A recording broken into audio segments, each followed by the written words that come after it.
Hello दोस्तों, स्वागत है आप सभी का आपके अपने यूट्यूब चैनल यूएसटी गाइड पर। दोस्तों, आज हम सभी प्रधानमंत्री अर्थात प्राइम मिनिस्टर से संबंधित टॉप 10 क्वेश्चन करने जा रहे हैं। ऐसा क्वेश्चन जो दोस्तों आप सभी के एग्जाम में बार बार रिपीट होता है।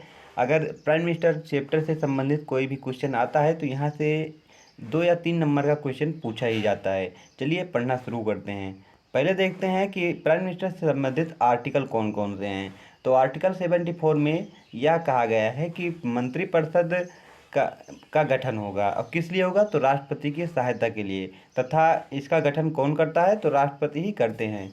तो आर्टिकल 74 के अनुसार मंत्रिपरिषद का गठन होगा तथा इसका गठन कौन करता है? राष्ट्रपति करते हैं। और आर्टिकल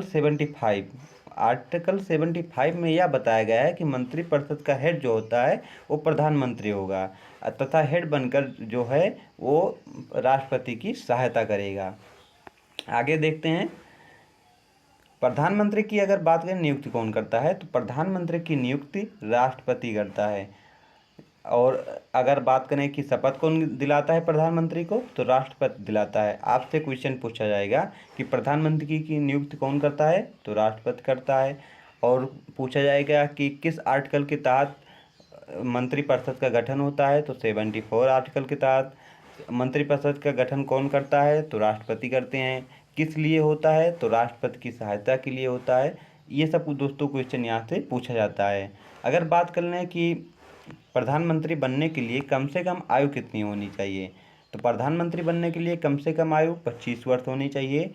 और यह आयु और किस में होती है दोस्तों? कम से कम इतनी आयु होनी चाहिए सदस्य वहाँ के बनने के लिए, तो लोकसभा का सदस्य बनने के लिए कम से कम कितनी आयु होनी चाहिए? 25 वर्ष होनी चाहिए।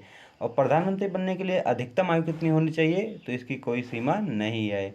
यहाँ से क्वेश्चन पूछा भी जाता है दोस्तों, आप ध्यानपूर्वक वीडियो को जरूर देखें। फिर उसके बाद है प्रधानमंत्री बनने के लिए किसमें बहुमत प्राप्त होनी चाहिए, लोकसभा में या राज्यसभा में? तो इसका राइट आंसर है दोस्तों लोकसभा में। अगर लोकसभा में आपको बहुमत प्राप्त है तो आप प्रधानमंत्री बन सकते हैं। और बहुमत का मतलब क्या होता है? जैसे दोस्तों 100 सीट है, 100 सीट में से 50+ सीट आपके पास होनी चाहिए, तब आपको बहुमत प्राप्त है।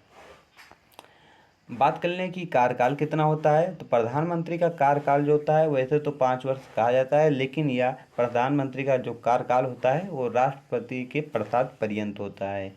और प्रधानमंत्री और किससे संबंधित है, तो नीति आयोग के अध्यक्ष कौन होते हैं, तो प्रधानमंत्री होते हैं। मंत्रिपरिषद की बैठक बुलाना एवं उसकी अध्यक्षता करना ये कौन करता है, तो प्रधानमंत्री ही करते हैं दोस्तों। उसके बाद जो योजनाएं चल रही हैं, जैसे बेटी बचाओ बेटी पढ़ाओ, किसान स्वनिधि योजना दोस्तों, और पीएम योजना, ये जो सब योजनाएं चल रही हैं इसकी जानकारी राष्ट्रपति को कौन देता है, तो प्रधानमंत्री ही देते हैं। मंत्रियों की नियुक्ति कराना दोस्तों, जैसे गृह मंत्रालय किसे देना है, रक्षा मंत्रालय किसे देना है, ये सभी जो दोस्तों मंत्रालय हैं वो किनकी सलाह पर राष्ट्रपति देते हैं, तो प्रधानमंत्री की सलाह पर ही राष्ट्रपति सबको प्रदान करते हैं।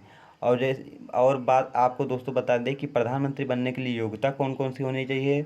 सबसे पहले भारत का नागरिक हो, मानसिक रूप से ठीक हो, लोकसभा में जो दोस्तों बहुमत प्राप्त हो, तो और कम से कम 25 वर्ष आयु पूरी कर चुका हो। तो दोस्तों आप सभी को वीडियो कैसा लगा कमेंट बॉक्स में ज़रूर बताएं। Thank for watching this video.